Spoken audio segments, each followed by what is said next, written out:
Let me introduce my new best friend in the garage, Snap-on Canceller 2. I'm definitely gonna make one video about the ignition system of the TR4, and that's probably gonna be the next video.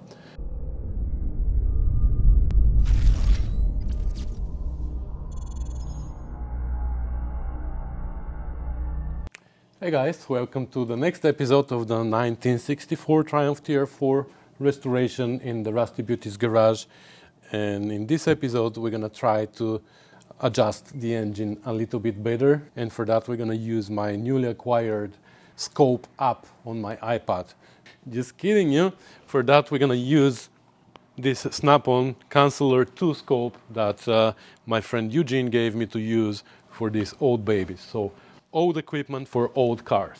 What is better than that? So anyways, the engine, if you follow the series, you know that we rebuilt the engine, we tuned it up pretty well. Actually, I'm pretty happy with how it runs.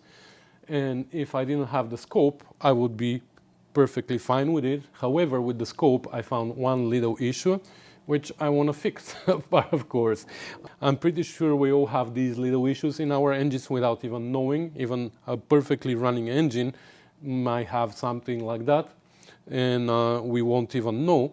But since I hooked up this engine to the scope and I saw that, I want to figure it out. So without further ado, let's get crack-a-lacking. So before we start, I just want to show you the connections here on the engine. There's not many connections. So the most important ones are, I guess, these ones on the secondary ignition system. This one goes to the coil wire, the one that delivers the high voltage to the center of the distributor, and then we have another one which goes on the number one spark plug wire. So here it has access to all four cylinders, right, at different times, but it has access to all four cylinders. And with this one, it just knows which of the four signals that it gets for every cycle is for the first cylinder, and from there it just dedicates the other three to the other three cylinders. So we don't need to hook up cable to all four cylinders. We only need one. From there, the scope knows which one is one and the other three. So that's for our secondary ignition system. For our primary ignition system, it only needs one lead connected to the negative of our ignition coil. The negative, because this way it knows when the points open and close. We have electronic ignition here, but it does pretty much the same thing, just electronically. We're going to talk about points because it's easier to explain when the points open and points close than explaining that what the electronic ignition does. So we need the yellow one hooked up to the negative of the coil because that tells us when the points are open and when they are closed. That's how it observes this signal. Of course, we have a lead on the ground of our battery. We have a lead on the positive of our battery. And on this side, we have just one more lead, which is hooked up to the starter wire, the big wire on the starter, and that helps us find out how many amps the starter draws when it overcomes the compression on each individual cylinder. So with that, we can actually make a compression test. It's a relative compression test. It doesn't tell you the pressure, but it tells you how consistent your cylinders are, and it tells you how many amps per cylinder the starter draws. And there's one more probe that I can hook up. This is a vacuum probe. So if we had a port here, we could hook it up here, connect it to the scope, and then the scope can tell us also what's happening in each particular moment inside our intake manifold. When it's going up, when it's going down. If we have a leaking valve, it can be diagnosed with this probe. Unfortunately, we can't do it here. The only vacuum port here is for the ignition advance, but this one is open only with the throttle open, but at that time when the throttle is open, we are also open on this side on the carb, so we are literally sucking air from outside. So that's not going to give us a real picture of what's happening in the manifold. The best way is to check that at idle, and for that the throttle needs to be closed. So doesn't matter, we can't do it on this car. So anyways, these are all the leads that are connected right now to the Snap-on 2, and we're going to start testing now.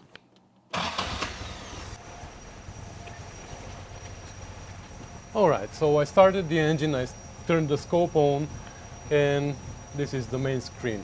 I'm not gonna go into all functionality of this scope. If you want to know more, you can watch my previous video. I'll put a link here. There I'm talking a little bit more about what the scope can do. Here we're gonna talk only about the primary and secondary ignition system. That's all. In order to go start testing though, we need to set up the tool properly. So in this initial screen, it asks us how many cylinders, how many cycles, and the firing order. So this engine has 4 cylinders, it's 4-stroke engine, and the firing order is 1, 3, 4, 2. Enter. And now you're ready to start testing. So let's just observe quickly our primary and secondary waveform, and then we're going to talk more about primary and secondary ignition systems, and then we're going to come back to the tool. I'm just going to show you now what we can see. So we can see the primary waveform. So that shows us the waveform of the first cylinder, what happens in the primary side of the whole ignition, and this here, the secondary waveform. So this is the waveform of the first cylinder of the secondary ignition system. So what's primary and what's secondary? Let's talk about that now. All right, if you know everything about primary and secondary ignition systems, I'm sorry, but I have to go through that for the other people who are not familiar, so they can figure it out as well. So we're going to divide our page in two, and this is going to be our primary, this is going to be our secondary ignition system. So our primary ignition system is the low voltage one, where we have the battery, the ignition switch, one half of the coil, we have the points, the condenser, and that's it. The secondary ignition system is the high voltage one, where we have the spark plugs, the spark plug wires, the secondary winding of the coil, etc., etc. Let's start with the primary. So initially we have the battery. One side is connected to ground, the positive is connected to our switch, that's ignition switch. From there it goes directly to the coil. In the coil we have primary winding, and then from there it goes out, goes to our points, and from the other side of the points are connected to ground. So that's our entire primary ignition system. The secondary system is the other half of the coil, the secondary winding, which is much more dense than the primary. So the ratio usually inside the coil is 1 to 100. So for each turn on this winding, we have 100 turns on this winding. So this is our coil, see, with the lid on top. Actually, I can draw it like that. See, this is our ignition coil. So this end is grounded, it's connected to ground of this winding. The other end goes to the distributor, goes to the rotor. Okay, this is the rotor. And then we have the 4 terminals of our distributor cup. And from there we have the leads. One lead goes to one spark plug, the other one to the next one, etc., etc. So we have a spark plug here. Can I draw a spark plug? Okay, these are the spark plugs, and they are all connected to ground. Let's ground this one because the rotor points to this one right now, so this one is grounded here, right? So that's our secondary system. So that leads to our waveforms now. So what we observed on the screen for the primary waveform was something like that, right? Except for us, this was a straight line here. It was pretty much a straight line. So this waveform shows us exactly what's happening in this primary ignition system, the voltage, how it goes up and down in particular moment. So I'm just gonna highlight it so you can see it better. So you can see how it is divided in 3 sections. One section is the firing section, the second section is the intermediate section, and the third section is the dwell section. So we're going to start with the dwell, because from the primary ignition system, the most valuable information that we can extract is what happens during the dwell. What happens during the firing in the intermediate section, we can actually see better in the secondary waveform, but we're going to talk about that later. So the dwell period is the time between the points close until the points open. All the time while the points remain closed, that's our dwell period. So what happens during that dwell period is current starts flowing. And as it is flowing, it starts building a magnetic field around our primary winding inside the coil. So this magnetic field builds up and it is sustained until the points open. So they open at the end of our dwell period. So again, this is where the points close, this is when they open. So as the points open, this magnetic field that we just built collapses. And as it collapses, due to a process called self-induction, a voltage is induced in this winding. Much higher voltage than the voltage that we originally have, because that's what happens. When you have voltage flowing through a coil, no matter what coil that is, whether it is a solenoid, whether it is a relay, as soon as the voltage stops flowing, that's when itself induces some higher voltage for a second, but it induces it. So that happens here. As soon as the points open, that induces a higher voltage, which is much higher than the 12 to 14 volts that we have here. It might reach up to 300 or 350 volts sometimes. So that's this peak here, because from here, number 4, we continue from here. So this shows exactly this voltage that induces in this winding. So that's called self-induction. But by another process called mutual induction, we induce much higher voltage on this side because of the ratio. We have 1 to 100. So if we build up here to 300 volts, let's say, on this side, we're going to build up a voltage all the way to 30,000 volts. We induce voltage here, and we induce 100 times more voltage here. So that's what happens here. I'm not going to talk about these two sections here, the firing section and the intermediate section, because, like I said, they don't give you much information. The information about the firing and intermediate section is much more valuable into the secondary ignition system. So in our primary ignition system, the most valuable information is here.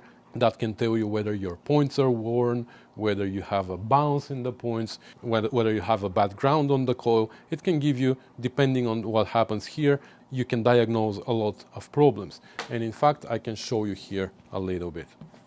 So here, these are examples of problems that you can diagnose during the dwell time.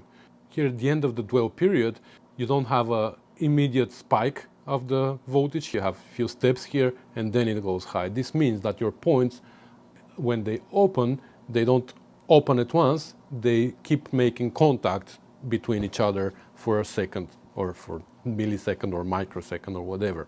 Little oscillations during the dwell period. Well, you don't have a good ground on the coil.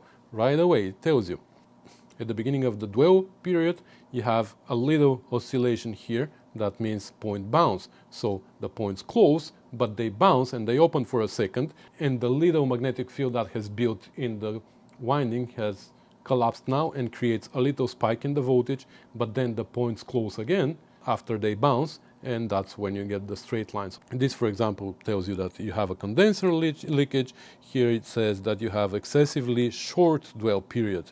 Your dwell period doesn't start here. It continues for a long time, and then you have the voltage drop, because every time when the points close, you have a little voltage drop. That I didn't mention. So you can see this here. As soon as the points close, you have this little drop in the voltage, and then the voltage continues in a straight line. This here, what they show in this waveform, this is a current limiter. Some cars have current limiters, so when the current is limited, then the voltage increases here. But we don't have that. That's why our dwell section here is pretty straight. So that's about our primary system. Let's talk about our secondary ignition system. So as you can see here, the waveform is pretty much the same. We have the spike, we have the spark line, then we have few oscillations after the spark extinguishes. Then we have this dead line here because nothing is happening here. There's no current flowing anymore. And then this is the dwell period starts here. We have those oscillations here. And then we have the end of the dwell period, which transfers here again into a big spike. So As you can see, it is pretty much the same shape, except it is much higher scale. If in the primary we can reach voltage from 14 volts to 300, 350 volts, or even higher, maybe some cars, I don't know. Here we have 100 times more than that. So we can reach to 30,000 or 35,000 volts into the spike here at the beginning of the spark line here. This is measured in kilovolts because it's thousands of volts, which kV stands for. Also, any little oscillations here that we can't even see transfer into much bigger oscillations here because, again, they are 100 times bigger. So now we're looking into this winding here, right, the secondary, and this circuit. So forget about these other 3 spark plugs. We're talking about this circuit that goes like this. So this is when the points close, and at the end of the dwell period, the points open, and now this magnetic field that was built collapses. It induces high voltage in this winding, but that's a self-induction, and due to the process called mutual induction, we induce a much higher voltage into this side of the coil, into the secondary winding, that can reach up to 30 kV. So this shows this high voltage that is built here. If this circuit remains open, this voltage can reach the maximum which can be induced in the secondary winding. But at some point this voltage becomes so high that it overcomes the resistance of this gap here between the rotor and the cap, and also this gap here between the electrodes of the spark plug. In the meantime, we have all the air and fuel mixture compressed, right? And we have all these fumes inside. They are conductive, and now they start transfer the current, and that's when the spark starts burning all the air fuel mixture inside. The spark starts here, and right away the voltage drops to 1 kilovolt or 2 kilovolts or something like that, or 4 or 5, I don't know exactly. But the voltage from 19, 20 kilovolts drops to 4, let's say, and that, depending on that air fuel mixture, how rich or how lean it is, depending on the compression inside the cylinder and many other components, this spark can be sustained for a certain amount of time. At the end, when all the fumes are burned, or most of the fumes are burned, the spark extinguishes. So this period of time is called spark line, or spark duration, or burn time. That's how long a spark can be sustained. As soon as no longer we can sustain a spark inside, the spark extinguishes, and then the voltage does these few oscillations here, and then it equalizes because there's no more charge. And we arrive at the beginning of the dwell period again. So if we compare the two waveforms, you can see how they match each other pretty well. So in general, when we are diagnosing a primary system, we need to look into the dwell period of the primary system. If we want to diagnose the secondary system, that's when we look at this mostly. Also the intermediate section, but mostly at the spark line. That's what we are interested in to find issues with our secondary ignition system. So these are little examples of problems that you can diagnose by observing the secondary waveform. So for example, this one indicates open circuit at the secondary. What we can see here is we don't have a spark line. This entire section is missing. We build up high voltage and then it oscillates to 0. There's no spark line. This means that the circuit is open. Our spark plug is damaged, or maybe the spark plug wire is disconnected or something, but the circuit is open. The voltage builds up, but there's no spark line. This one indicates a very high secondary resistance. So our spark line is very high. The voltage is very high. So we have a huge resistance somewhere. Maybe the wire is not connected properly, or the spark plug gap is extremely open, which creates a huge resistance, right?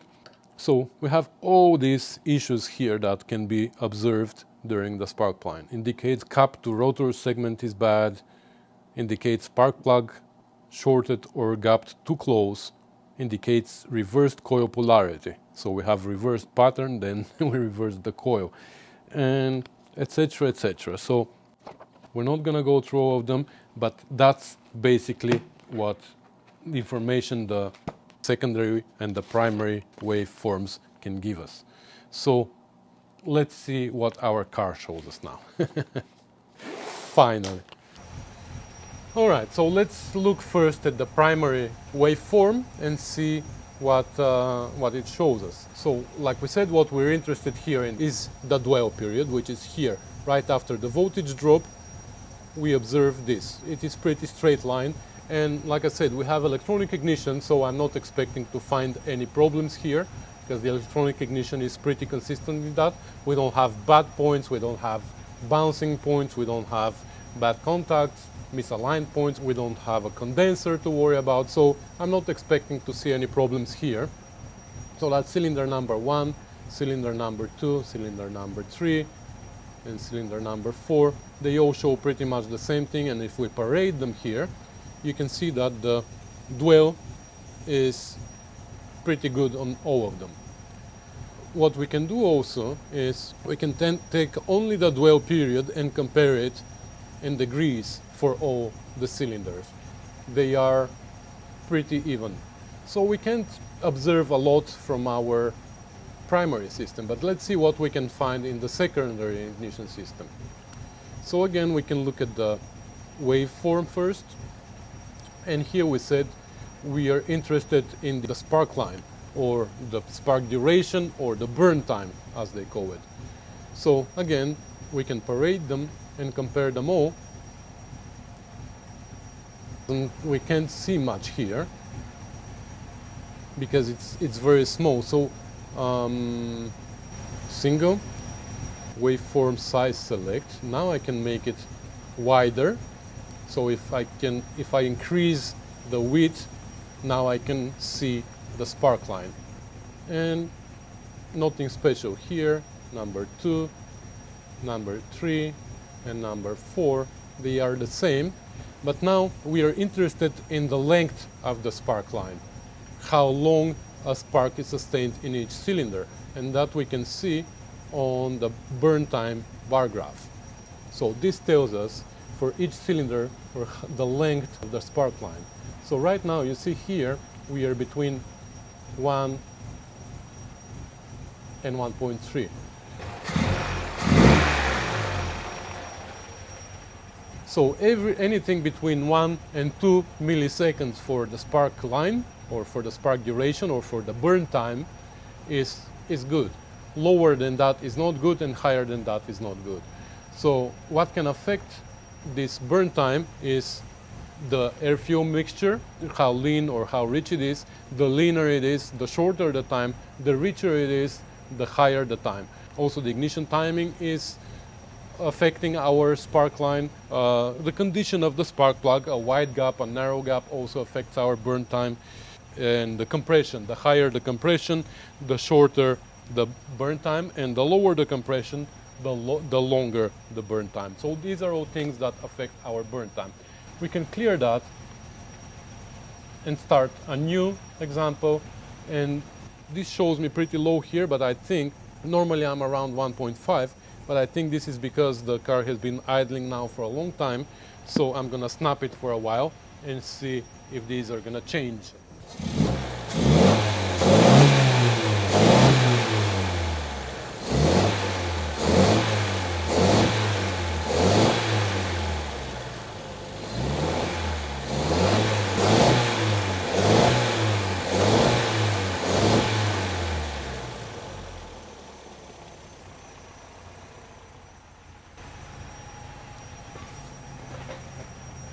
There you go. So now let's clear it again and let's see.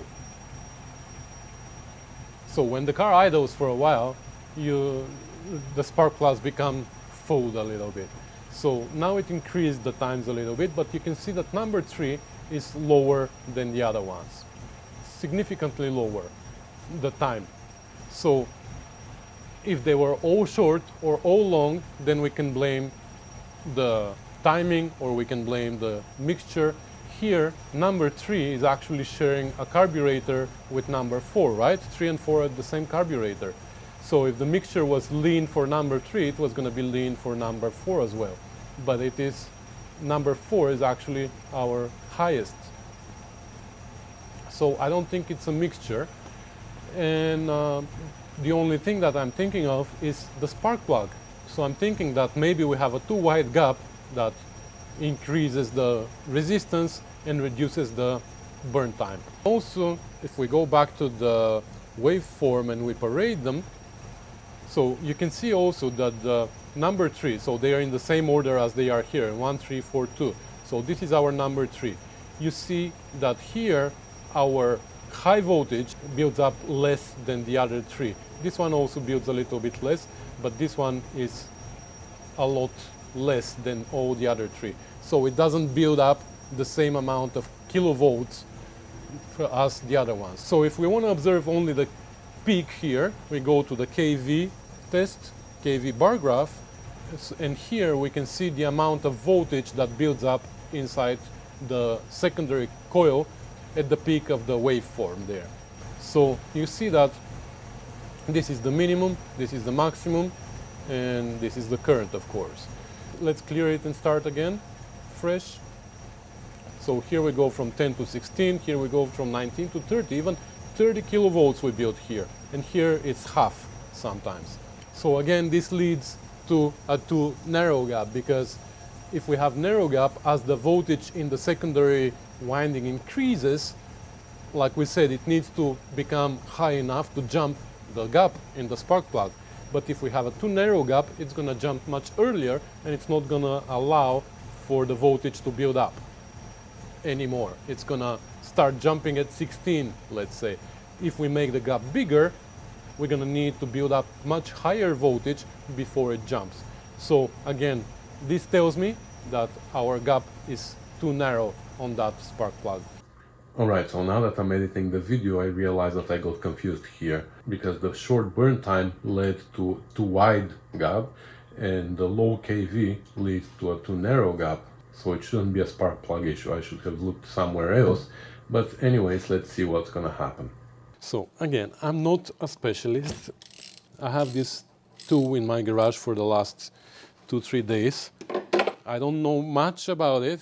I'm learning, so don't blame me if something of what I'm saying is wrong or incomplete.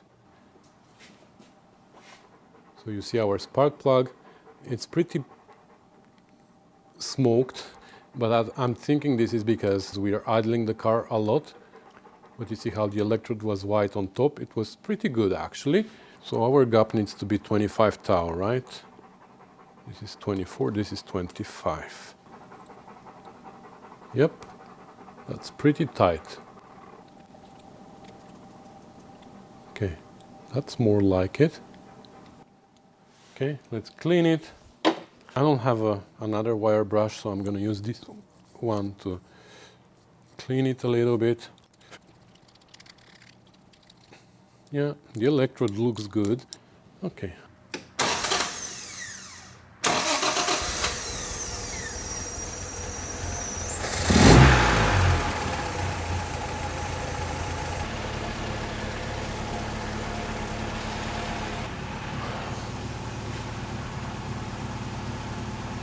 Okay, it didn't improve much. That's interesting. So what we can do then is, let's switch the spark plugs. Let's take number 3 and put it in number 2 and see if that's going to switch. So this is the lowest and this is the highest. Let's switch the spark plugs and see if the problem is going to move with the spark plug. This way we're going to narrow down the problem to whether it's a too low resistance in the spark plug, or maybe it's a too low resistance in the wire.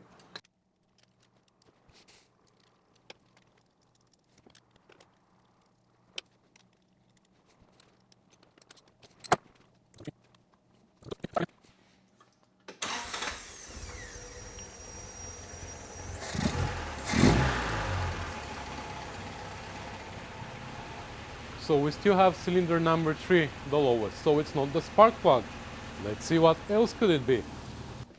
Because let's look at the reasons here. If we have low voltage required for the spark to jump, then what are the possibilities? We have a primary circuit fault, high resistance in the primary circuit. Well, that's something that is valid for all cylinders.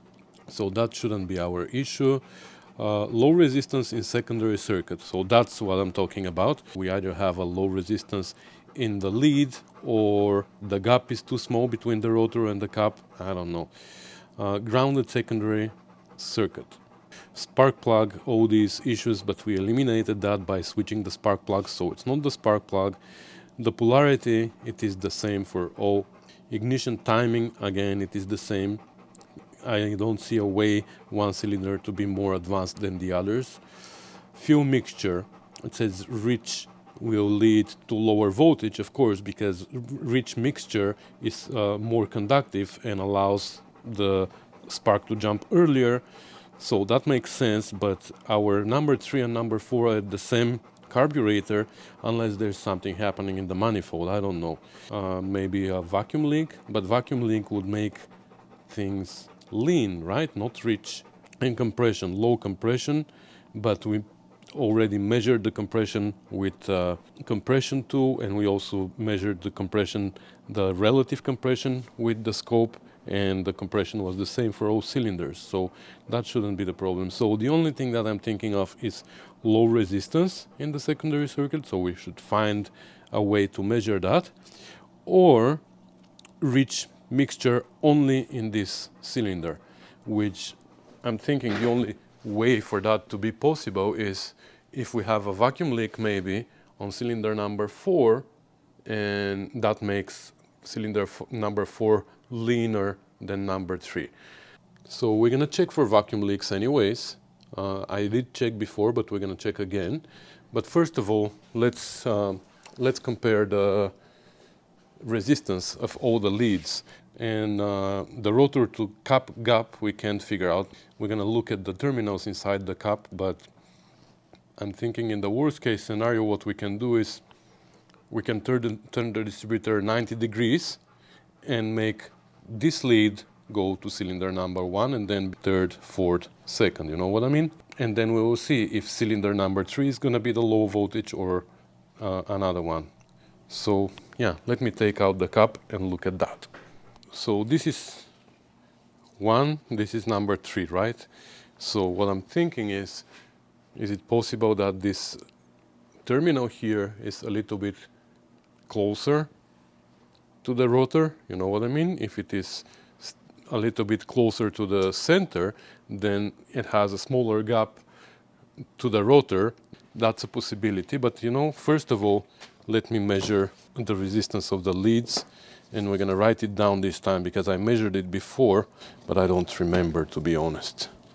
So that's 5.37 kilo ohms. 5.37, and this is number 3, right? It has even higher resistance than number 1. 5.97.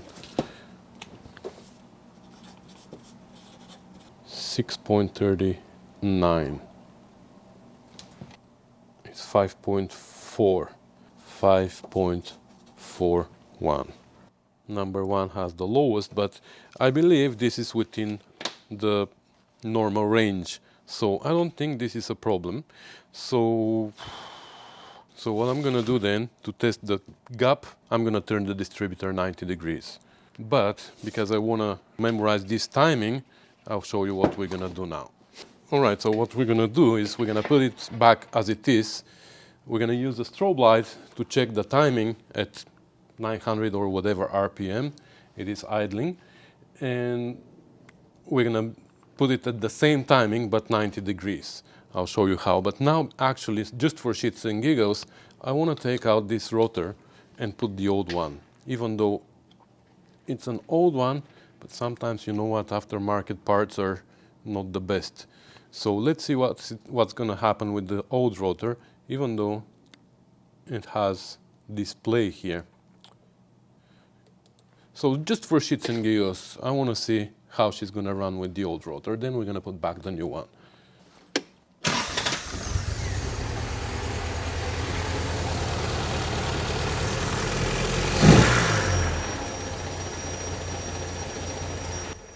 So she idles very rough for whatever reason with this. Okay, let's see how that affects us. Wow. What is this? Huh, look at this spark line. That's cylinder number 4. So that definitely indicates high resistance in the circuit, in the high voltage circuit, according to the book. And definitely that's due to the rotor, because we have the good rotor here. So that's 4. Let's see the other ones. Number 1 is good though. Number 1 is good. Number 3 looks, that's number 2, looks similar to number 4. And number 4. So 1 and 2, no, number 3. So number 1 and number 3 look pretty much okay with this rotor, but 2 and 4 have high resistance. Looks like the rotor affects the different cylinders different way. How is that possible? Unless the cup is worn differently. That makes sense. Anyways, doesn't run good with it. You can hear how it idles. So let me put the new rotor again.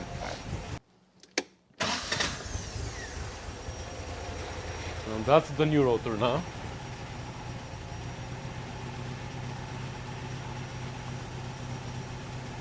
And you see how it changed number 4?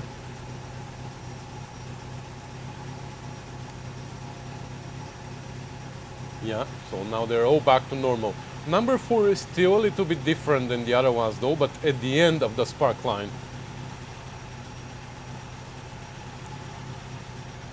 But it's not a nice straight line. That's what concerns me. Like, we have these fluctuations at the end. And I'll read in the book to see what it means.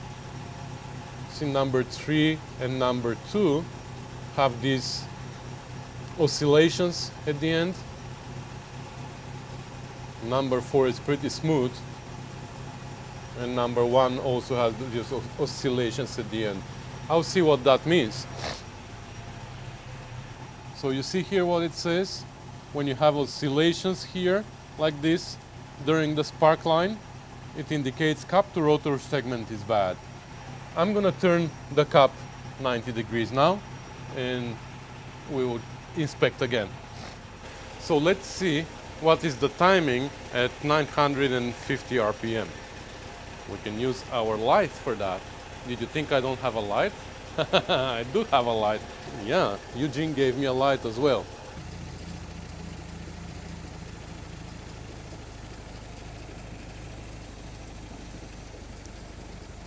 Seven degrees. Good, so what we're gonna do now is we're gonna unhook everything here. Are we gonna be able to do it though? Without the vacuum? Yeah, without the vacuum it's fine, because we don't need to go at high RPM. So we don't need the vacuum. So we're gonna turn it about 90 degrees, which means this is pointing pretty much forward, a very little to the left. So now I'm gonna point it towards me and a little bit to my right. So I hope my leads are long enough now. Okay, so that should be a good timing. So now automatically this becomes cylinder number 1, because it comes here, right? And we go from there. 3, 4, and 2. Okay, so that's gonna tell us if the 4 gaps inside the cup are different. There you go. All right. So our 4 didn't change much. Let's see the other ones. 1, 2, and 3. They look the same. So that didn't change anything in the spark line. However, let's see our KV now. Secondary KV bar graph. Let's see if still number 3 is low. Nope. Now actually number 3 is building just as much as the other ones. So that's interesting. Let's clear it.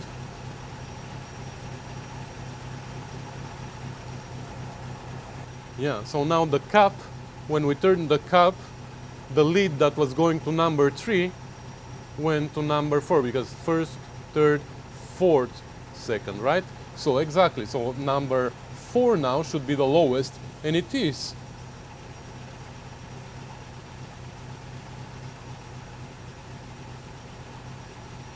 it runs so much better in this orientation. Let's see the cylinder shorting bar graph. So let's auto shorten it again.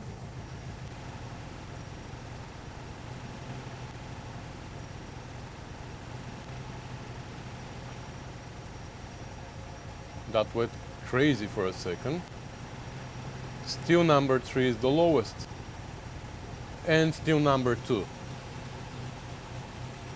Okay, so we fixed the KV. We figured out why the KV is different. But this number 2 and number 3, this difference, I believe, is because number 2 and number 3 are the cylinders in the middle.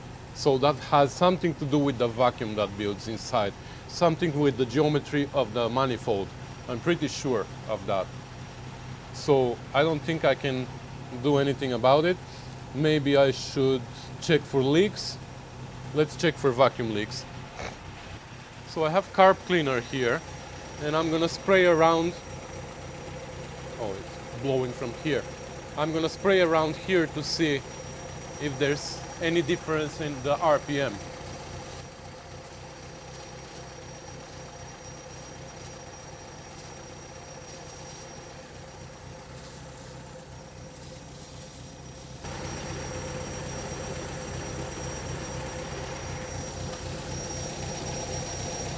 No,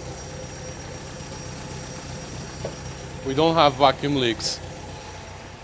So it's interesting how in this orientation for all cylinders the KV is the same, but in this orientation it is not. Oops. Okay. So anyways, I'm gonna put it back where it was. But I don't think it's a big issue because I'll show you something now. Let me put it together.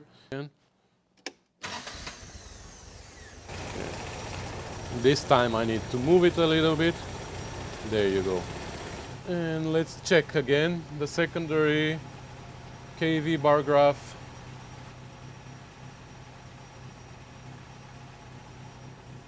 Look at that.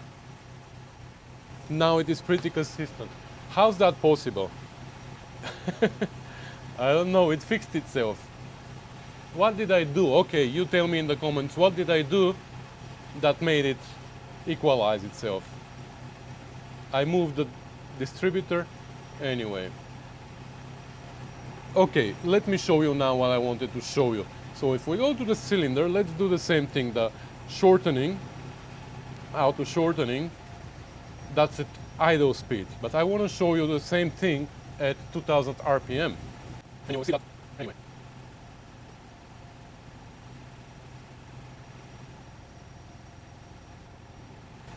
One and 4 are the ones outside, and 3 and 2 are the ones inside. So even though there is a difference between 2 and 3, they're significantly lower than 1 and 4. But let's do the same thing in 2000 RPM. I'm gonna put this at the idle screw.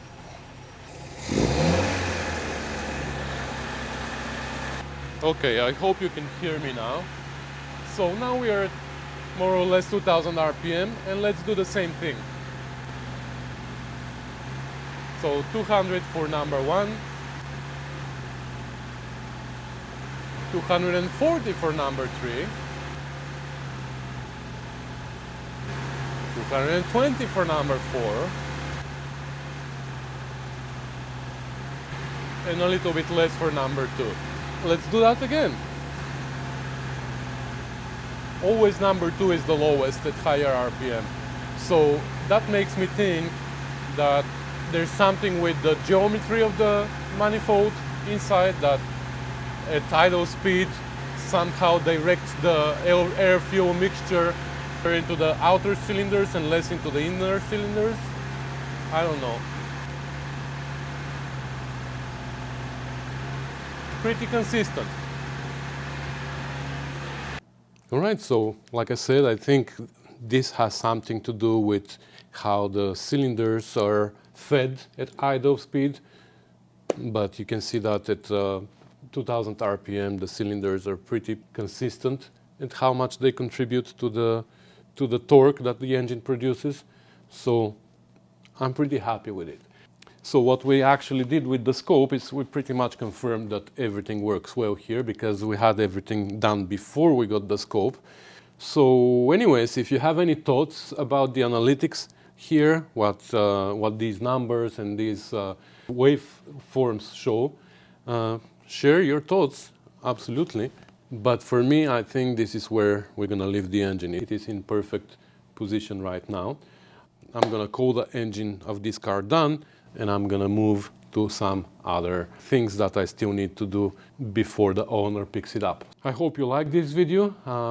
If you're interested in testing engines with this, I think the next thing after I finish with this car, I'm gonna bring my Spitfire in and we're gonna hook that engine to the scope and see what that's gonna show, because the Spitfire has been restored 6 years ago. I rebuilt the engine, and ever since I haven't changed spark plugs, I haven't done anything. The only thing that I've done was oil changes, and if something breaks, like at some point I changed the radiator, I believe, the tensioner on the alternator snapped, and transmission, I had issues with the transmission, with the shifter, with clutch, but I've never dealt with the engine ever since I rebuilt it. So I'm gonna be interested now to see what the scope is gonna show with that engine. So that's gonna be it for this video, guys. Thanks for watching, for commenting, for subscribing, for sharing. Let me remove my octopus from here, and I'm gonna see you in the next video.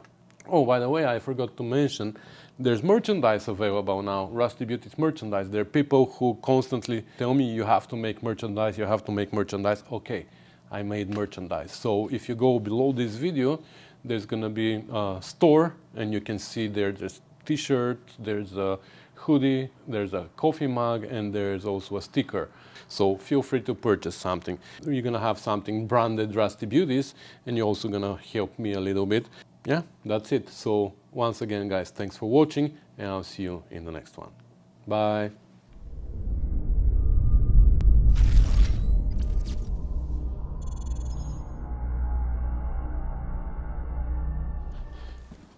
Okay, did you really think that I was gonna let you go without another test drive? No, we're gonna test drive it.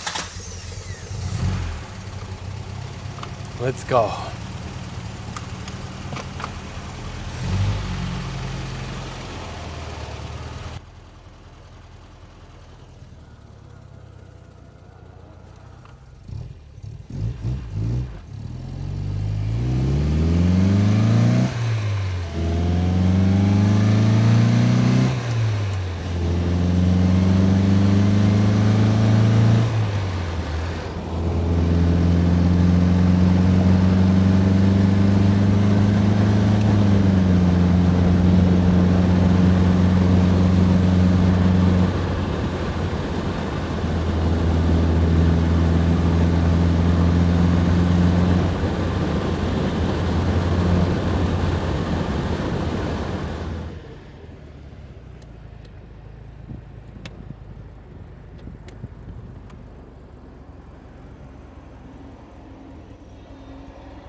That's much better. Okay, the fuel gauge works.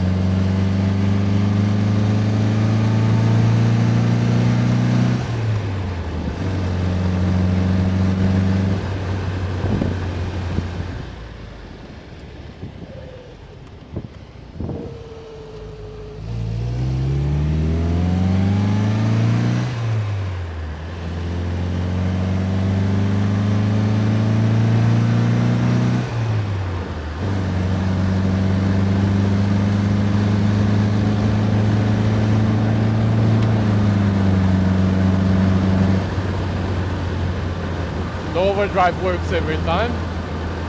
That's good.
Okay.